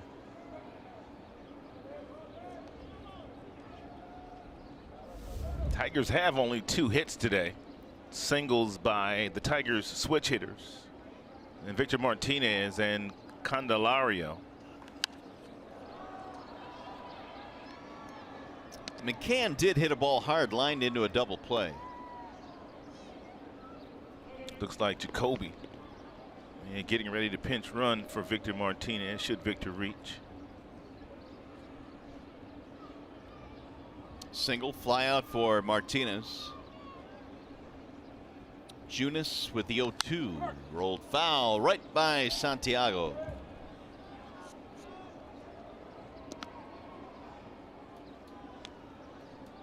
A total of 80 now for Jacob Junis. And he's had a couple of innings in which he's thrown less than 10. The only stressful inning for him was the 3rd when he threw 23 pitches. Yeah, Tigers had their best chance in that frame. They had a single, a walk with 2 outs, but Cabrera struck out. High fly ball left center. Orlando says, I'll grab it, and he does. 2 away. We check in now with Mickey York. Yeah, Mario, as you know, after a Tigers win, the music is always thumping in the clubhouse. But as we were interviewing James McCann following yesterday's game, we couldn't help but notice the strobe lights and the lasers. And yes, of course, the loud music. The Tigers clearly have upped the fun factor following victories this season. For a moment, though, after I walked in the clubhouse, I thought I had been transported to one of those famous Mario and Pemba ragers. I mean, I was having bad flashbacks. What kind of music? What kind of music were they bumping to in there, man? Yeah, it's all that electronic stuff. I don't know what it was. You don't know what it was? It was loud. I don't know, what the kids are listening to these days. But I hope we run into it again here this afternoon. The Tigers guys obviously need to scratch out a couple of runs first. Oh, Rod, what kind of music were they bumping to? McCann bends out of the way, 1 ball and 1 strike. It looked like a New York discotheque in there. Well, wins are precious in the big leagues, man. They are. Wins are precious in the big leagues. Yeah, but the laser show? Why not, man? Good stuff. 1-1 on McCann. James is 0 for 2. Bouncer to third base. Ooh, backhanded pick there by Moustakas, and he'll gun him down. 1-2-3 inning. Man, Junis cruising along today for the Royals. Tigers baseball presented by Bell Tire.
afternoon. Royals scored 1 run in the second inning, and so far it's been able to hold up because Jacob Junis, he has simply been on point. He's pitched 7 innings, given up only 2 singles. He's punched out 6. Matthew Boyd, however, has been equal to the challenge and was for the 6 innings that he was out there. Only 4 hits given up by Matthew. 15 pop-ups or lazy fly balls off the bats of the Kansas City Royals. What a job by Matthew Boyd. Well, a great effort today. Tigers pitching by and large has been pretty good this season. You know, Fulmer did a nice job the other day. That's right. Boyd spinning a good one today. Fulmer lost that 1-0 game where Gregory Polanco in the first inning for the Pittsburgh Pirates lined the ball down in the right field corner in the first inning, and that held up. Let's hope this run the Royals scored in the second doesn't hold up. Here come the Royals now. It'll be Escobar. Alex Wilson on opening day threw 65 pitches in relief, and that was a career high for Alex Wilson in relief. His previous high, I believe, was 56. Mentioned Wilson at the beginning of spring camp wanted to get a shot at the rotation. The Tigers afforded him that opportunity early in camp, but I think they just decided that you just do valuable out of the bullpen. Yeah, he's a guy that can pitch from 60 to 70 games, as he has done every single season and that he's been with Detroit.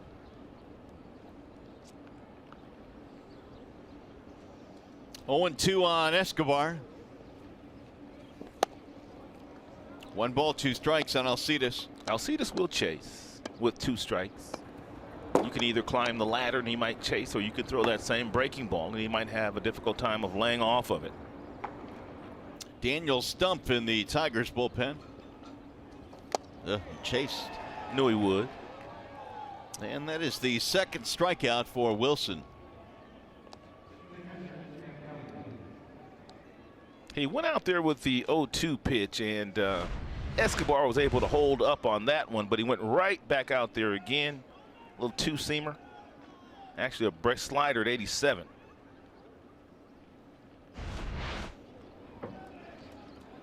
Here's Cam Gallagher. Ball 1. Alex Wilson stands on the extreme first base side of the pitching rubber, which allows him to get the ball down and away from the right-handed batters, and it also allows him to get the ball inside to the right-handers. He's about as far over that rubber as you can go. Lazy fly ball to center field for Martin, who stares into the raindrops and makes the catch. 2 up, 2 down. Tigers fans, if you can't catch the games on TV, you can stream them live on your mobile device with Fox Sports Go. Download the app and take Fox Sports Detroit and Tigers baseball with you wherever you go. Made available by Oakland University. It's going to be it here for Willie as Gardenhire comes out. John Jay due up. Daniel Stump, they want the lefty to come out of the bullpen. So Wilson throws an inning and 2/3 scoreless baseball, and we'll be back.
the bottom of the 8th here, or the top of the 8th, I should say, with 2 outs. Here is the upcoming matchup presented by Wallside Windows. And, well, the Tigers have Danny Duffy going up against them tomorrow. Daniel Norris will take the hill for Detroit. And Danny Duffy was the opening day starter for the Kansas City Royals against Chicago White Sox. And, of course, Daniel Norris making his first start of the 2018 campaign. Tigers going to the bullpen here. It'll be Daniel Stump in a Wallside Windows pitching change. And Daniel Stump pitched outstanding baseball pretty much down the stretch for the Tigers. Ended up with a 3.82 ERA, a whip of 1.32. The only left-hander in their bullpen.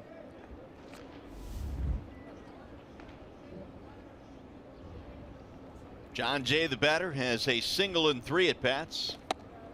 He'll miss high and away, 2-0. Career high 55 games appeared in last year for Stump.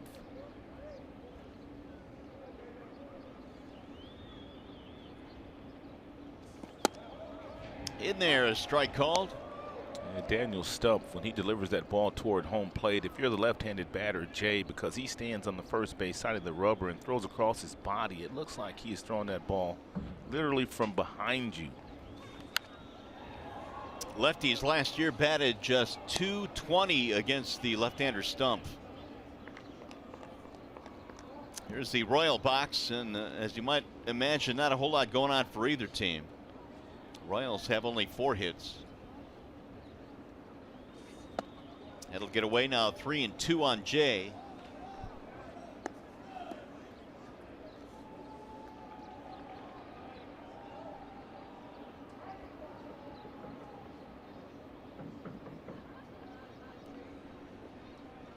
Here's the 3-2. And he walked him. Just missed. 2 out base on balls for Jay. So the lefty Stump unable to get the lefty Jay, and now he's got to deal with Whit Merrifield.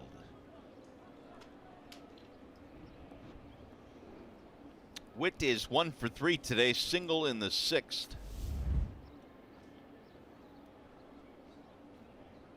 Royals tried to add to their lead in the 6th inning. They had 2 on with 1 out, but failed to score. Driven to the air toward left field. Matuk is backing up. Mikey under it to retire the side. No runs. They get a walk and they leave a man. And we go to the bottom of the 8th at Comerica. Matuk, Iglesias, Machado coming up.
He made a bid for a base hit, and a real nice play by the second baseman, Whit Merrifield, who's playing both sides of the ball very nicely.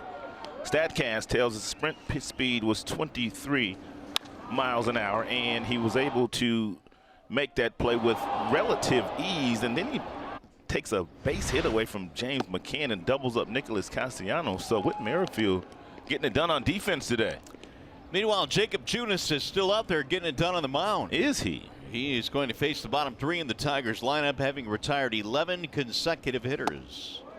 And he ties up Matuk there, 1 ball, 1 strike. Matuk had real good numbers against Kansas City pitching last year, batted .345 against Kansas City.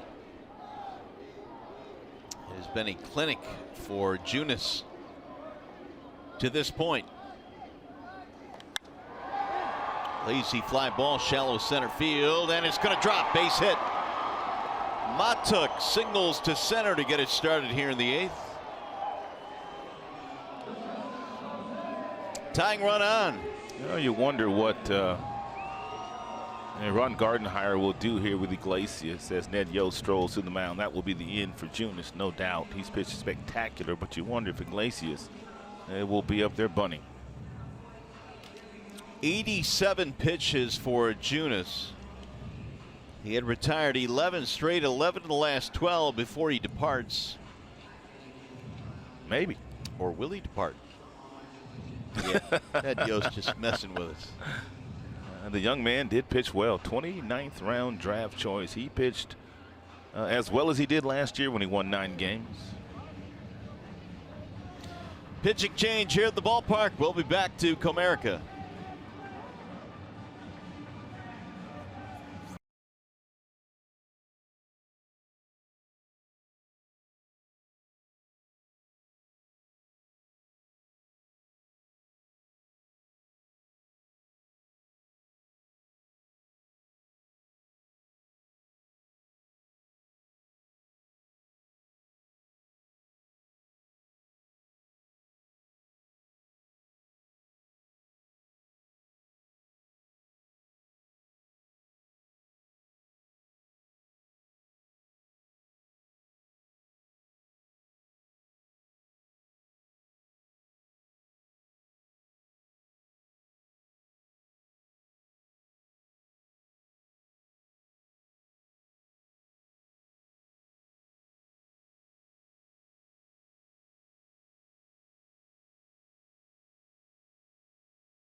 Outstanding in the 2nd inning by the Kansas City Royals. A bloop double down the right field line by Cheslor Cuthbert. Runner on second, nobody out. Orlando, he gets him over to third base. And then Soler, who strikes out quite a bit, went to the bottom of the strike zone and a real good changeup, hit it deep enough to left field to plate the only run of the game. So a nice situational hitting there by the Royals in the 2nd inning. So the Royals go to the bullpen here in the wall side windows. Pitching change. It'll be Justin Grimm. And Grimm fastball gets up to 93, 94. When not throwing that particular pitch, he's got a slider he uses 11% of the time, but he throws his curveball 33% of the time. So fastball, curveball pretty much for Grimm. Runner goes. Iglesias pops it up. Left field for Gordon. And Matuk retreats, 1 gone. We were wondering whether Ron Gardenhire might put the sac bunt on with Iglesias, but he elected to hit and run with Matuk and Iglesias. Iglesias did not get on top of the baseball.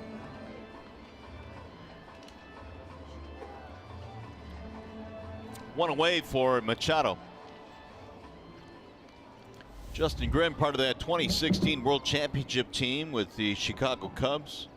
Appeared in 68 games that year out of the bullpen for Joe Madden. He wasn't signed until March 19th. Whoa.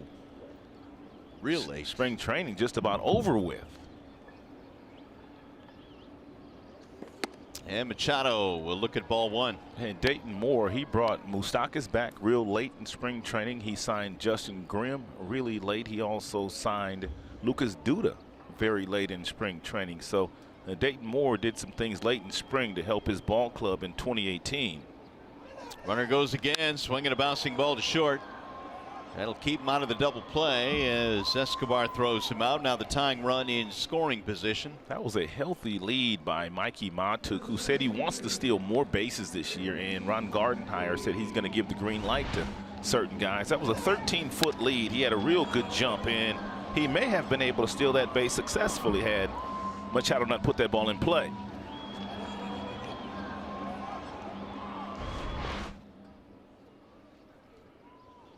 Well, let's see if Martin can knock him in.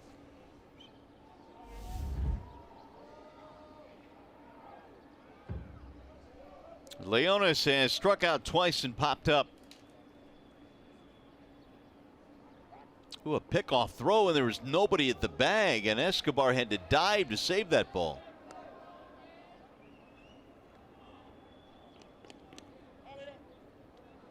Grimm says, my bad. You think? Boy, Escobar bailed him out there.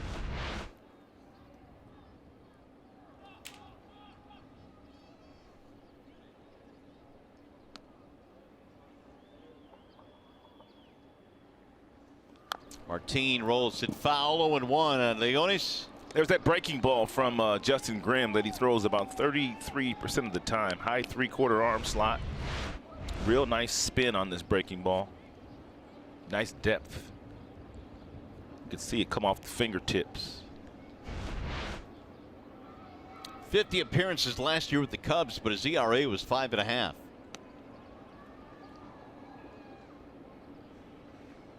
Last couple of pitchers that we've seen in Kansas City was Hamill yesterday, Grimm today. They pitched for the Tigers' new pitching coach, Chris Bosio, last year. Justin Grimm broke in with the Rangers, was a starter earlier in his career in the big leagues. Excuse me, Hamill was a couple of years ago. Last year, Hamill pitched for the Royals after pitching for the World Championship Cubs in 2016. Now Grimm will step off.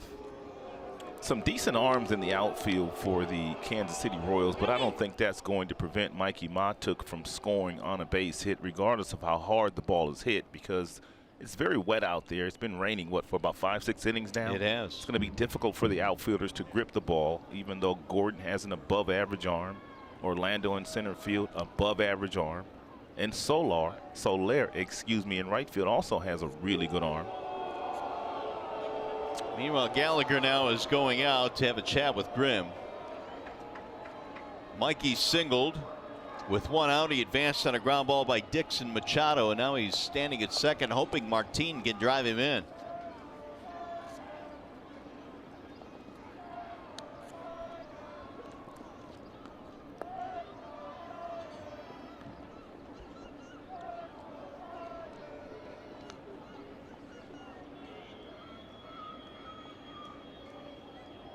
Here's the 1-1.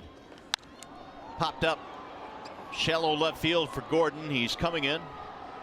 And that'll retire the side. So the Tigers get a runner to second and will go to the ninth.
post-game show, and here is the beauty of Craig Monroe. There has been 1 run scored in this game, only 7 hits in this game, but Craig Monroe can talk at length about pretty much anything. I don't know about that, Keith, but I do. I have enjoyed watching Matthew Boyd meander through this Kansas City Royals lineup. But guys, stick around for the post-game show. I'm going to tell you why Jacob Junis was able to keep the Tigers bat at bay. All right, we'll see you right after the game. Mario, Rod. Hey, Simo, we know that Keats can talk at length about anything. That's for darn sure, No, right? exactly. You see how he just tried to throw me under the bus there, Mario? Never fails. Here we go to the 9th inning. It is a 1-0 ball game, and Jacob Junis, an outstanding effort in this one. Got a little help from Grimm in the 8th, and now we go to the 9th. Mike Moustakas leads it off against Daniel Stump, and he'll foul that one back out of play. 1 ball, 1 strike. Moustakas, Cuthbert, and Orlando in the 9th inning for the Royals.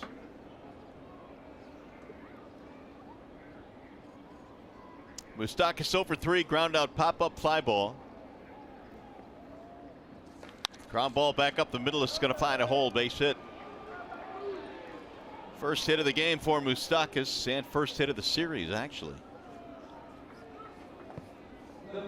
Hey, Detroit Tigers baseball is always live with MLB at Bat. The app will keep you connected every day with live radio calls, video highlights, stats, breaking news, and a whole bunch more. Download MLB at Bat now, your #1 Tigers app. Here comes Gardy. And he will take the baseball from Daniel Stump. Tigers going right back to the bullpen here. And we shall step aside. We'll be back.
No score, top of the 2nd. Edwin Encarnacion, fly ball to left. Justin Upton tries to track it down.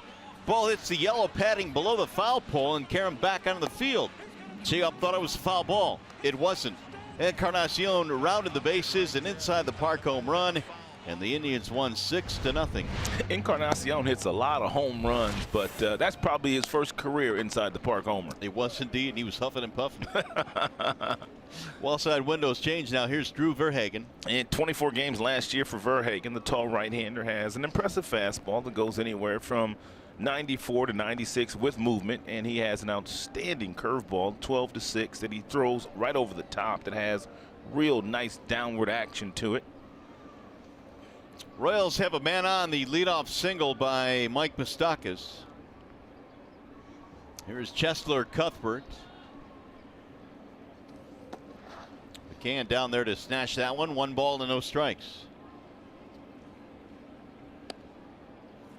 Plays like that just go so unnoticed throughout the course of the game, but if McCann doesn't make that play, you got a runner at second. That's right.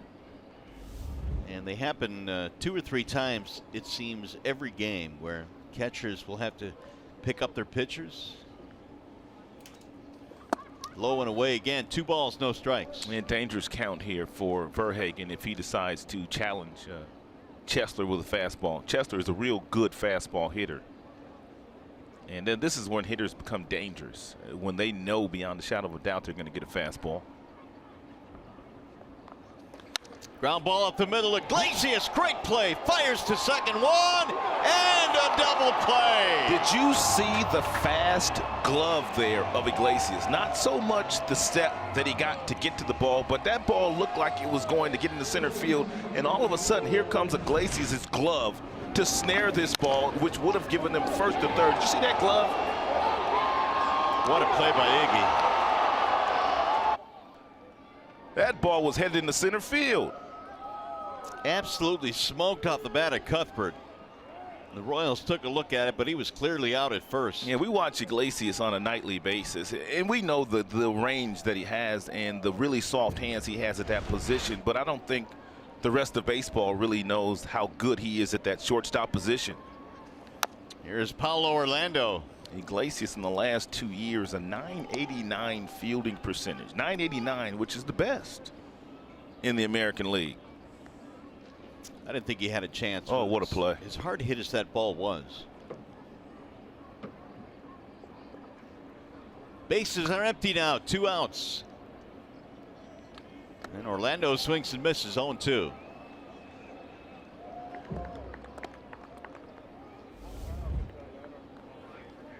Paulo is 0 for 3. That'll close the book on Stump. That runner at first base was his responsibility, but he's been erased.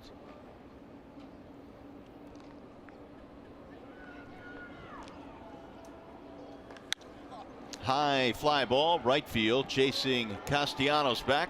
You said that a lot today, buddy. And down he goes. That'll be it for the Royals as we go to the bottom of the 9th inning. Last chance for the Tigers. And coming up, Candelario, followed by Cabrera, and then Castellanos.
Iglesias, Tigers shortstop in the top half of the 9th inning, taking a base hit away from Chesler Cuthbert. That ball gets past him. They got first and third, and they're in business. But a nifty play by Jose. Nice feed underneath. Nice turn by Machado. Yeah, they probably have runners at first and third there with nobody out. In the meantime, now Kelvin Herrera will take over, trying to close this one down for the Royals. 26 of 31 in the save opportunity department last year for the hard-throwing right-hander. He gets all the way up to 99, sometimes triple digits, but he's got really good off-speed pitches to go with that mid-90s, upper 90s heater. He's got a plus-plus changeup. First one rolled in at 95 miles an hour. Candelario, Cabrera, Castellanos. Tigers have their heavy hitters coming up here. Now, is he Kelvin still, or is he Kelvin? And now I think he's back to Kelvin. Oh, he's back to Kelvin? Yeah, he's back to Kelvin. Kelvin. K-Man. 1 ball, 1 strike. This time forward, I'd like to be known as Mario. It sounds fancier. Here's the 1-1. 1-2 now on Candelario. Herrera's got a real nice, smooth delivery. I mean, it's really smooth, and the ball just kind of explodes out of his hand, and he's not a real big guy. And he still throws 100 miles an hour.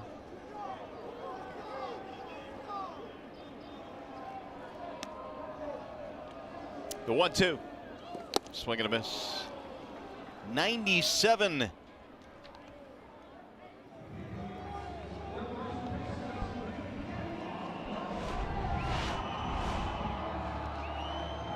Right down the middle.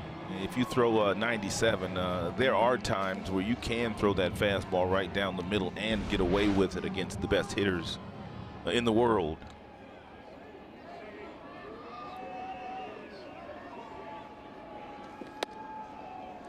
Inside to Cabrera.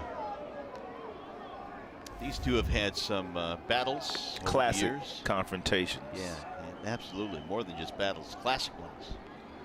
Cabrera's over 3. Couple of grounders and a strikeout. Fouled away, and the count is 1 ball, 1 strike.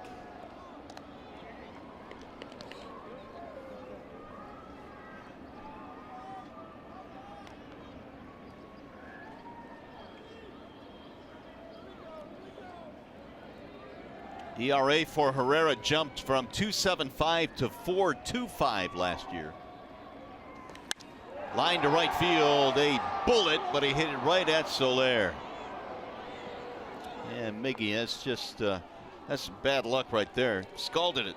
Miggy took a 97-mile-per-hour fastball, and he is not trying to pull this baseball, and he hits it to right field like he's a left-handed pull hitter. And watch the hands. He pulls the hands close to the body. He gets them in front, and that gets the barrel on the bat. Look at the concentration, the firm front leg that he's hitting up against, and he hits an absolute seed right at Soler. So here is Castellanos now, the Tigers' last chance, and he bangs that one foul.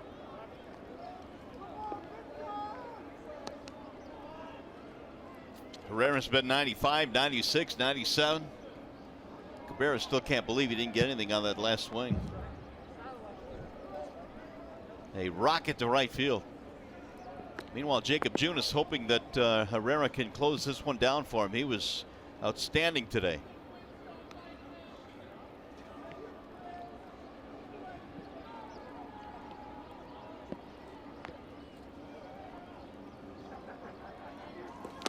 Big swing there by Nick. Herrera understands on a very cold day how difficult it is for the guys to swing the bat. He's just reaching back and throwing 95, 97-mile-per-hour heaters up there at the Tigers. I believe he's thrown 9 pitches. Every last one has been a fastball. Here's another one.